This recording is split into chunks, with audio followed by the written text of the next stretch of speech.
चलिए ठीक है, स्टार्ट करें।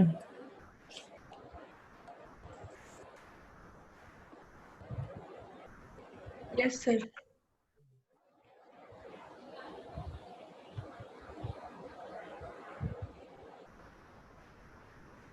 ठीक है, तो लास्ट क्लास में हमने यूकैरियोटिक ट्रांसक्रिप्शन का इलोंगेशन देख लिया था, है ना।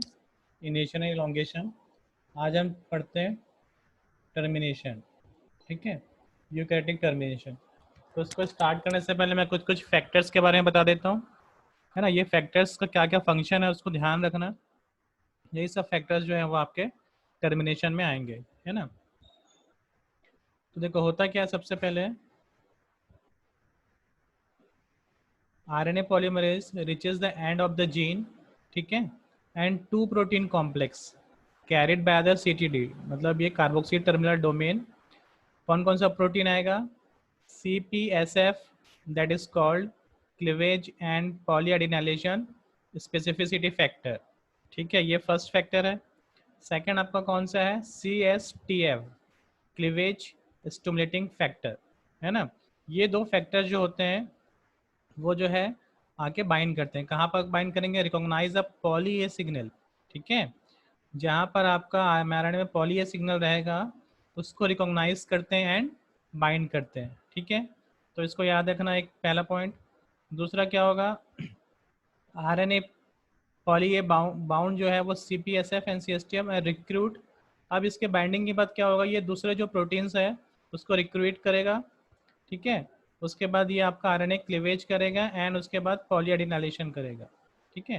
तो सबसे पहले ये जनरली ये दो फैक्टर्स बाइंड करते हैं, उसके बाद वो आरएनए को क्लीवेज करते हैं एंड पॉलीएडिनाइलेशन करता है। और फिर लास्ट में जो आपका पॉलीएडिनाइलेशन है वो किसकी हेल्प से होता है? पॉली ए पॉलीमरेज, ठीक है। ये एंजाइम जो होगा वो 3 प्राइम पे अप्रॉक्स 200 एडेनिन्स न्यूक्लियोटाइड को वो ऐड करता है। इसको प्रोसेस को अपन क्या बोलते हैं? पॉलीएडिनाइलेशन बोलते हैं, ठीक है। तो ये एक ओवरव्यू है आपका टर्मिनेशन का। अब बेसिकली टर्मिनेशन होता क्या है, ठीक है।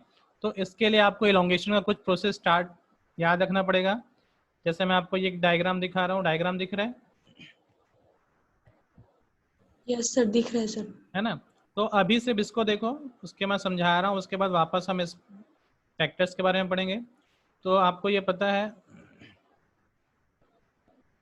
ये आपका इलोंगेशन का डायग्राम है, ठीक है। तो इलोंगेशन में आपको मैंने बताया था 5 पोजीशन पे, सेरीन 5 पोजीशन पे एंड 2 पोजीशन पे, ठीक है। इनिशिएशन इनिशिएशन के समय क्या होता है? 5 पोजीशन पे होता है। और इलोंगेशन के समय 2 पोजीशन पे क्या होता है? आपका फॉस्फोराइलेशन होता है, ठीक है। और याद रखना फॉस्फोरेशन के लिए कौन सा एंजाइम रिस्पॉन्सिबल था? ये वाला PTFB, ठीक है। ये मैंने आपको लास्ट क्लास में बताया था।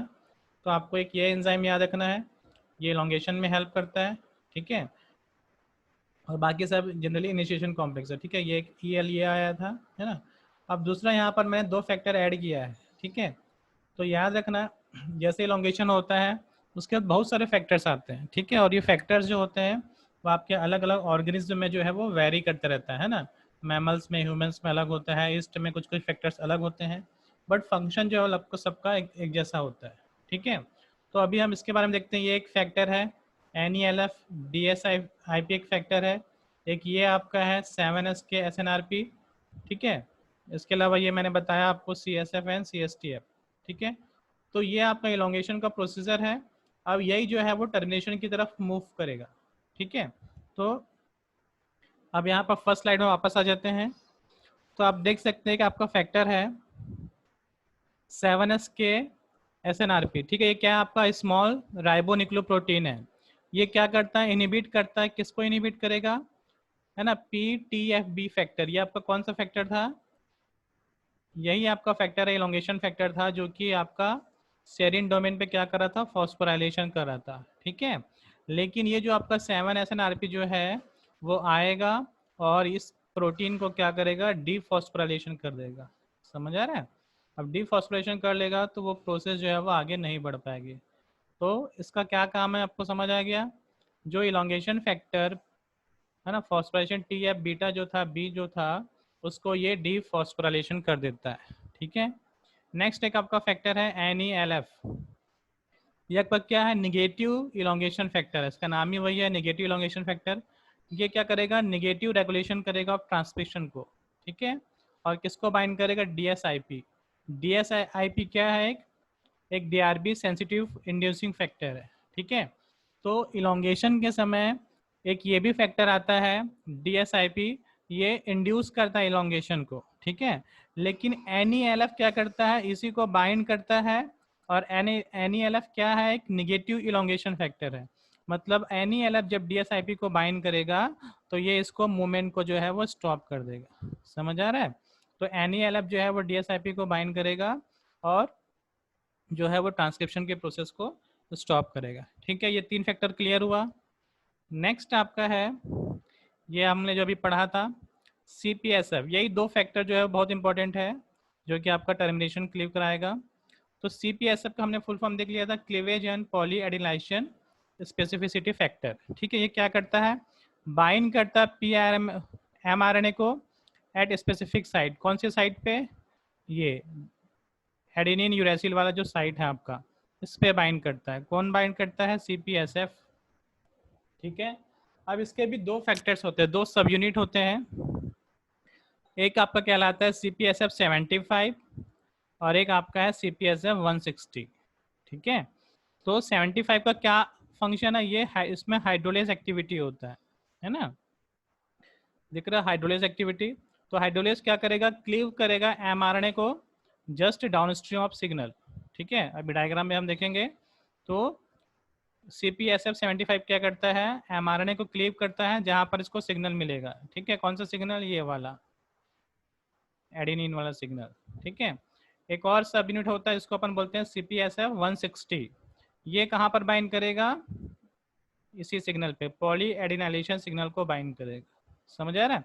तो CPSF जो है वो 2 सब यूनिट से मिलकर बना होता है, एक CPSF 75 and one is CPSF 160, ठीक है। 75 में हाइड्रोलेज एक्टिविटी होता है जो कि सिग्नल को mRNA को क्लीव करेगा, और 160 के पास क्या होता है, वो आपका पॉली एडिनाइलेशन सिग्नल को जाके बाइंड करता है, समझ आया इसका फंक्शन। और लास्ट आपका एक फैक्टर जो है वो CFSTF, ये क्या करेगा, ये जब CPSF आएगा तो इसको भी ये बाइंड करने में हेल्प करेगा। और ये CSTF बाइंड करता है, कहाँ पर बाइंड करता है, to uracil and UG rich region near the CPSF, ठीक है। CPSF के पास जो uracil and UG rich region होता है वहाँ पर ये CSTF बाइंड करता है, ठीक है। CSTF क्या है, आपका क्लीवेज स्टिमुलेटिंग फैक्टर है जो कि क्लीवेज को जो है वो प्रमोट करेगा, समझ आया। ये आपके फैक्टर्स है जो अभी टर्मिनेशन में लगेंगे। इसमें किसी को डाउट है,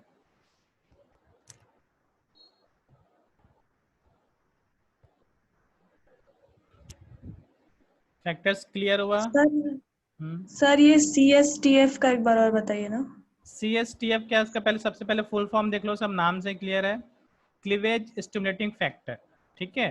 तो ये क्लीवेज को जो है वो प्रमोट करेगा, ठीक है। लेकिन कहाँ पर प्रमोट करेगा, ये लिखा हुआ है UNG वाले रीजन पे, जहाँ पर यूरेसिल एंड UG वाला जो रीजन है वहाँ पर क्लीव करेगा।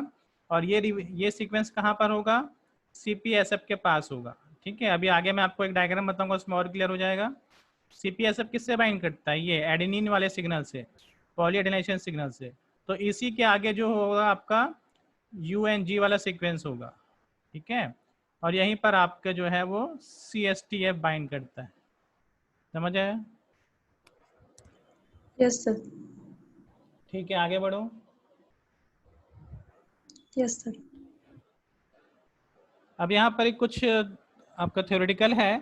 एक्चुअली ये अभी बुक में अभी भी जो ट्रांसक्रिप्शन जो है यूकैरियोटिक ट्रांसक्रिप्शन टर्मिनेशन का जो प्रोसेस है वो अभी भी अंडर प्रोसेस है, ठीक है, स्टिल अनक्लियर है। बट जो 2 मॉडल बुक्स में एंड जो ऑनलाइन अवेलेबल है उसको मैंने यहाँ पर कोट किया है। तो बेसिकली जो है आपके टर्मिनेशन के लिए जो है आपका क्या है, 2 मॉडल प्रपोज किया गया है, ठीक है, कि कैसे टर्मिनेशन होता है, हाउ टर्मिनेशन इज कंप्लीटेड, ठीक है। तो एक्चुअली ये टर्मिनेशन भी डिपेंड करता है, RNA पॉलीमरेज के लिए टर्मिनेशन थोड़ा अलग प्रोसीजर से होता है, RNA पॉलीमरेज 2 के लिए अलग होता है, 3 के लिए अलग होता है, ठीक है। तो 1 जो होता है बेसिकली आपका जो हेयर पिन लूप वाला होता है, रो फैक्टर रो डिपेंडेंट वाला, उस पर डिपेंड करता है, ठीक है। तो हमको उस पर नहीं जाना है, और ये ऑर्गेनिज्म टू ऑर्गेनिज्म जो है वो चेंज होते रहता है, ठीक है। तो हमको बेसिकली हमको फोकस करना है अभी आरएनए पॉलीमरेज 2, ठीक है। तो देखो बेसिकली होता क्या है, RNA polymerase 2 elongation complex does not dissolve immediately, है ना। जो आपका इलोंगेशन कॉम्प्लेक्स है वो तुरंत जो है वो डिसॉल्व नहीं होता, मतलब तुरंत ब्रेक डाउन नहीं होता, ठीक है। जब एमआरएनए हट जाता है उसके बाद भी, ठीक है। आप अगर एमआरएनए को कट करके रख दोगे उसके बाद भी वहाँ पर कुछ एमआरएनए का ब्रेकडाउन वहाँ पर अवेलेबल होता है, ठीक है। And the polymerase continue to move along the template, और जो आपका आरएनए पॉलीमरेज होता है वो टेम्पलेट पे कंटिन्यू मूव करते रहता है और जनरेट करता है सेकेंड एमआरएनए मॉलिक्यूल, बहुत इंपॉर्टेंट है, ठीक है। Second mRNA molecule associate with the elongation complex, ठीक है।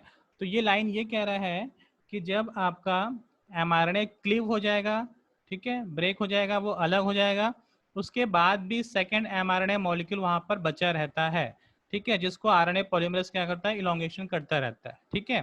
तो इसी के लिए आपका 2 मॉडल दिया गया है, एक आपका है एलोस्टेरिक मॉडल और दूसरा आपका टॉर्पीडो मॉडल, ठीक है। तो एलोस्टेरिक मॉडल में क्या होता है, state that when transcription proceed through the termination sequence, जैसे इसको टर्मिनेशन सीक्वेंस मिलता है, ठीक है, it cause disassembly of the elongation factor, जितने भी इलोंगेशन फैक्टर्स होंगे उसका डिसअसेंबली हो जाएगा, मतलब वो जो है वो रिलीज हो जाएंगे, ठीक है।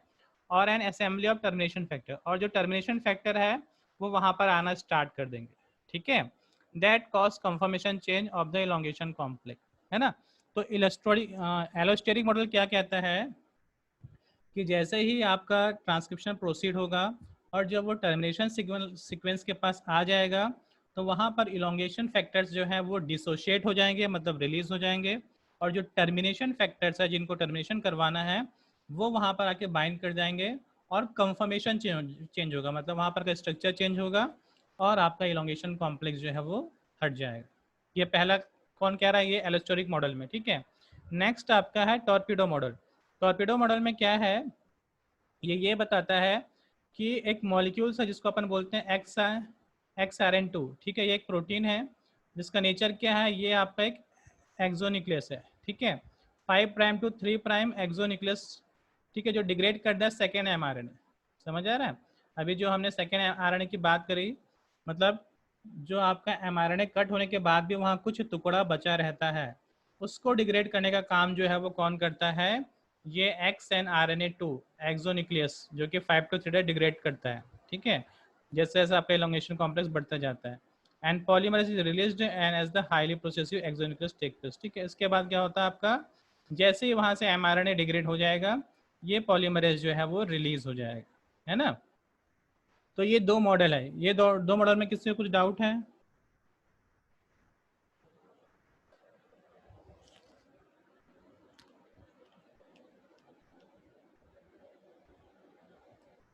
समझ आया ये 2 मॉडल? यस सर, ये टारपीडो मॉडल एक बार और समझाइए ना सर। देखो होता क्या है, जो एमआरएनए बन रहा है, ठीक है, तो जब आरएनए पॉलीमरेज आगे बढ़ेगा तो वहाँ पर उसको आपका टर्मिनेशन सिग्नल मिलेगा, ठीक है। जो एडेनिन वाला जो सिग्नल है आपका एडिनाइलेशन वाला, वो वाला आपका सिग्नल मिलेगा, है ना। तो जैसे उस सिग्नल के पास जाएगा वहाँ पर से ये CPF एंड CSTF जो है वो आके उसको ब्रेक कर देंगे, वहाँ से एमआरएनए को रिमूव कर देंगे। लेकिन वो जो जहाँ से ब्रेक किए हैं एमआरएनए, वो उसके बाद भी थोड़ा सा टुकड़ा जो है वो क्या होता है, बचा रहता है, ठीक है। उस टुकड़े को लेकर जो है वो आपका आरएनए पॉलीमरेज इलोंगेशन करता रहता है ना। तो उस टुकड़े को ब्रेक करने के लिए क्या होता है, ये प्रोटीन आता है XRN2, जो कि एक एक्सोन्यूक्लियस है, और वो एमआरएनए को जो है वो ब्रेक कर देता है। तो जैसे ये एमआरएनए ब्रेक हुआ, वहाँ पर कुछ भी एमआरएनए नहीं बचा है, तो आपका आरएनए पॉलीमरेज जो है वो रिमूव हो जाता है। बस यही आपका टॉर्पीडो मॉडल है ना। Yes sir. नेक्स्ट डायग्राम आपको और क्लियर होगा। ये देखो, ये डायग्राम में आपको सब क्लियर हो जाएगा। डायग्राम दिख रहा है? यस सर, दिख रहा है सर। हाँ, तो देखो ये जो मैंने बताया, ये जो रेड वाला आपको दिख रहा है, ये लेफ्ट हैंड साइड डायग्राम देखो, ये आपका क्या है, एमआरएनए है, ठीक है, ये एमआरएनए बन रहा है, ठीक है। और ये ब्लैक एरो से मैं इसको यहाँ पर जूम किया हूँ, ठीक है, ये पूरा आपका एमआरएनए है, ठीक है। तो एमआरएनए में क्या होगा, आपको ये पॉली ए सिग्नल है, ठीक है। अब मैंने अभी आपको बताया पॉली ए सिग्नल में कौन बाइंड करता है, CPSF बाइंड करता है। ठीक है। अब यहाँ पर एक इसी के आगे क्या होता है आपका यूरेसिल एंड GU वाला स्ट्रेच होता है, ये दिख रहा है आपको यूरेसिल एंड GU। यहाँ पर कौन बाइंड करेगा, CSTF बाइंड करेगा, बाइंड किया हुआ है। ठीक है। तो अब आपको पता है इसके दो यूनिट होते हैं 75 एंड 65, किसके, CPSF के। और 75 यूनिट में क्या होता है, हेलिकेज एक्टिविटी होता है। तो ये जो हेलिकेज एक्टिविटी जनरली आपका क्या करेगा, इसको यहाँ से कट करता है। ठीक है, ये सीजर का आपका सिंबल है, ये यहाँ से इसको कट कर देता है। ठीक है। और ये जो ये भी इसका भी क्या फंक्शन है, क्लीवेज स्टिमुलेटिंग फैक्टर, मतलब ये क्लीवेज को प्रमोट करेगा, है ना। तो जैसे ये क्लीवेज होगा, एक आपका ये रिलीज हो जाएगा, ये क्या आपका mRNA है। ठीक है, ये आपका mRNA है, पॉली ए सिग्नल वाला। तो एक तरफ ये mRNA अलग हो गया, और आगे जाके इसमें क्या हो जाएगा, पॉली एडिनाइलेशन हो जाएगा बाय पॉली ए पॉलीमरेज। ठीक है। तो यहाँ पर आपका एडेनिन के न्यूक्लियोटाइड जुड़ना शुरू हो जाएंगे और ये mRNA बन गया। ठीक है। नेक्स्ट आपका जो टुकड़ा बचा ये वाला यूरेसिल एंड GV वाला। ठीक है, ये जो आपका GU रिच रीजन है, यहाँ पर आपका ये बाइंड किया हुआ है। तो इसके बाइंड करने के बाद कौन बाइंड करेगा, यहाँ पर ये बाइंड करेगा XRNA2। ठीक है, XRNA2 क्या है, वो डिग्रेड करता है लेफ्ट, याद रखना यहाँ पर जो वर्ड लिखा हुआ है अनकैप्ड mRNA। ठीक है, आपको अभी कैपिंग पढ़ाऊंगा, आपको पता होगा कि RNA पॉलीमरेज में यहाँ पर जैसे ही स्टार्ट होता है कैपिंग बन जाता है। ठीक है, लेकिन ये यहाँ पर अभी ये बीच से ब्रेक हुआ है GU रीजन। तो ये जो XRNA2 जो है वो ये जो बचे आपका GU रीजन है वहाँ पर बाइंड करके ये जितने भी mRNA बचे हैं उसको ब्रेक डाउन कर देता है। ठीक है, और ये ब्रेक डाउन हो गया। ठीक है, अब इसके बाद क्या होगा, यहाँ पर RNA पॉलीमरेज स्टॉप हो जाएगा, stop RNA polymerase processing and leads to the transcription termination. यहाँ पर से RNA पॉलीमरेज का आपका स्टॉप हो जाएगा और टर्मिनेशन हो जाएगा। ठीक है, यहाँ पर भी वही लिखा हुआ है। एक पॉइंट और है यहाँ पर, ये जो एक्सोन्यूक्लियस होता है इसको रिक्रूट करने का काम एक और फैक्टर्स है, इसका नाम आपका है P54 NRB PSF। ठीक है, ये एक फैक्टर्स है जो ये XRN2 को लाने का काम करता है। ठीक है, और XRN2 क्या करता है, एक्सोन्यूक्लियस है जो कि अनकैप्ड mRNA को ब्रेक करता है। ठीक है, तो यहाँ पर से आपका जो है, तो ये जो पहला पोर्शन था वो जनरली एलोस्टोरिक मॉडल का था CPSF वाला, और ये जो दूसरा पोर्शन है जिसमें XRN2 आया ये आपका टॉर्पीडो मॉडल है। ठीक है, समझ आया इतना डायग्राम से।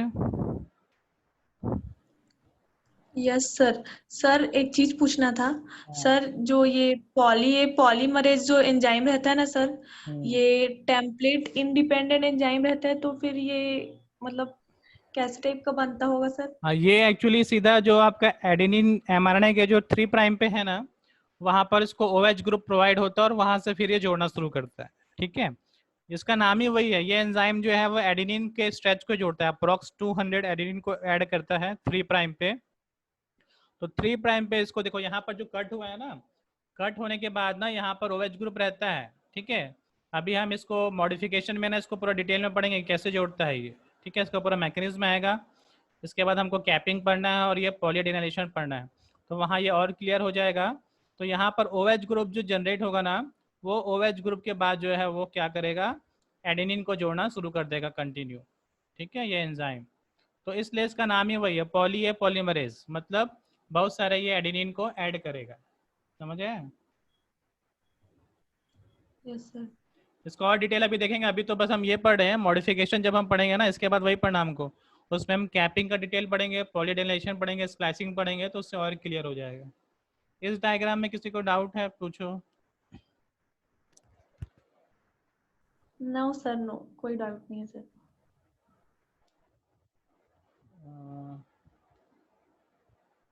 ठीक है, एक चीज बस ये याद रखना, ये जो आपका mRNA बन रहा है ना, शुरू में इनिशिएशन होता है देन इलोंगेशन होता है। ठीक है, तो जैसे ही इलोंगेशन होना शुरू करता है 10 से 12 न्यूक्लियोटाइड के बाद यहाँ पर कैपिंग स्टार्ट हो जाता है ना, याद रखना। ठीक है, ये जो आपका है, सपोज ये आपका ये mRNA ये वाला है रेड वाला।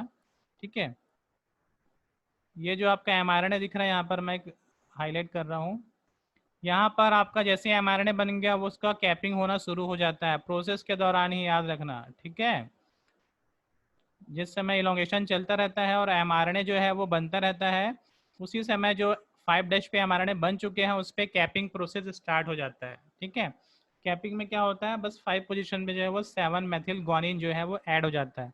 क्यों ऐड होता है? ताकि वो डिग्रेड ना हो सके, वो स्टेबल रहे। ठीक है, क्योंकि न्यूक्लियस में बहुत सारे प्लाज्मा में आपके बहुत सारे न्यूक्लियस एंजाइम होते हैं, तो वह mRNA को डिग्रेड कर सकते हैं, इसलिए उसका कैपिंग होना बहुत ज़रूरी है। तो प्रोसेस के दौरान उसका कैपिंग पहले हो जाता है। ठीक है, उसके बाद जो पॉलीडेनाइलेशन जो है वो टर्मिनेशन के बाद होता है। ठीक है, क्योंकि यहाँ पर जब ये रिलीज होगा, लास्ट आपका जो चैन है वो रिलीज होगा, तब आपका वहाँ पर पॉलीडेनाइलेशन होगा। ठीक है, क्लियर हुआ?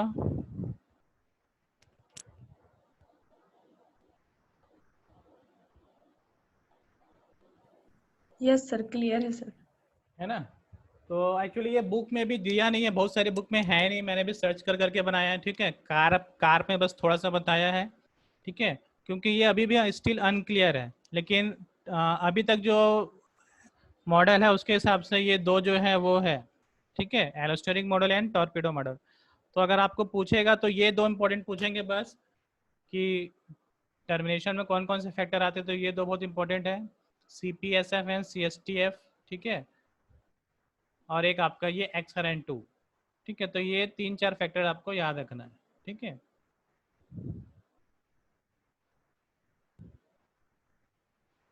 ना उसके बाद एक मैं आपको समरी बता रहा हूँ बस।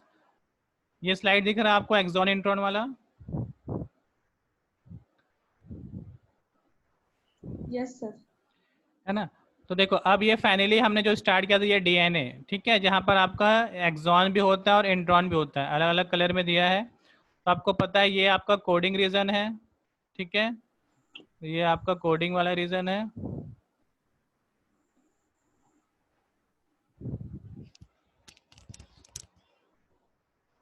और ये आपका जो है इंट्रॉन्स जो है वो नॉन कोडिंग रीजन है ना? तो यहाँ पर देखो ट्रांसक्रिप्शन हो रहा है, तो सबसे पहले 5' कैपिंग होता है। ठीक है, ट्रांसक्रिप्शन मतलब mRNA बनना शुरू हो गया है, तो ये आपका प्राइमरी ट्रांसक्रिप्ट है, प्राइमरी RNA ट्रांसक्रिप्ट। तो यहाँ पर देखो आप 5' कैप लगा हुआ है। ठीक है, और उसके बाद आपका एंडोन्यूक्लियस भी आ रहा है, वो यहाँ पर से क्लीव करता है। ठीक है, ये देखो, ये जो अभी मैंने बताया आपको GU रिच हो जाता है, तो इतना जो पोर्शन है वो क्लीव हो जाता है, ब्रेक हो जाता है। उसके बाद यहाँ पर बचे हुए पोर्शन पे यहाँ पर क्या होता है, पॉली ए टेल जो है वो जुड़ जाता है। ठीक है, यहाँ पर लिखा हुआ देखो 100 to 250 जो है आपका, 100 to 250 जो है आपका पॉली एडेनाइलेशन यहाँ पर जो है ऐड हो जाता है। समझ आ रहा है? उसके बाद नेक्स्ट प्रोसेस में क्या होता है, आपका RNA स्प्लाइसिंग होता है। ठीक है, स्प्लाइसिंग में क्या होगा, आपका जो नॉन कोडिंग रीजन है, नॉन कोडिंग रीजन क्या है, आपका इंट्रॉन्स है। ठीक है, जो यहाँ पर ब्लू कलर में बना हुआ है। तो ये जो स्प्लाइसिंग में क्या होगा, इंट्रॉन्स आपका रिमूव हो जाएगा, और ये आपका mRNA में सिर्फ कोडिंग रीजन ही रहेंगे। ठीक है, जिसको अपन क्या बोलते हैं, एक्सॉन। ठीक है, तो ये जो mRNA बना लास्ट में इंट्रॉन्स के निकलने के बाद, ये आपका जो है वो मैच्योर mRNA रहेगा। ठीक है, तो इतनी सारी प्रोसीजर, तो ये जो प्रोसीजर है वो पूरा क्या है, आपका प्रोसेसिंग है, mRNA प्रोसेसिंग। समझ आया? ये आपका ओवरव्यू है पूरा, इसलिए स्लाइड को मैंने ऐड किया था। क्लियर है ये? Yes sir. यस तो सर। अब हम यस सर। नेक्स्ट क्लास में हमको यही पढ़ना है कि कैपिंग कैसे होता है, कैपिंग का क्या मैकेनिज्म है, पॉली एडिनलाइजेशन का क्या मैकेनिज्म है। ठीक है, उसके बाद ये स्प्लाइसिंग का क्या मैकेनिज्म है। ठीक है, कैसे इंट्रॉन और एक्सॉन जो है वो एक दूसरे से रिमूव हो जाते हैं। ठीक है, उसके बाद एक RNA एडिटिंग आता है। उसके बाद हम जो है वो ट्रांसलेशन पढ़ेंगे, प्रोटीन सिंथेसिस। ठीक है, तो ओवरव्यू आपको समझ आएगी कैसे प्रोसीजर चल रहा यस सर। है ना? तो ये ठीक है, आपका ये क्लास यहाँ ख़त्म हो रहा है। कुछ डाउट है इसमें कुछ?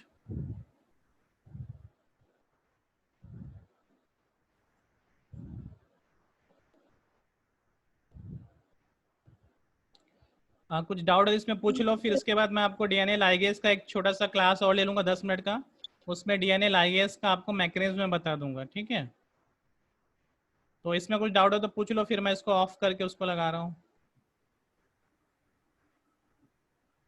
क्लियर है सर ये वाली स्लाइड तो ठीक पूरी। है, तो मैं इसको स्टॉप कर रहा हूँ।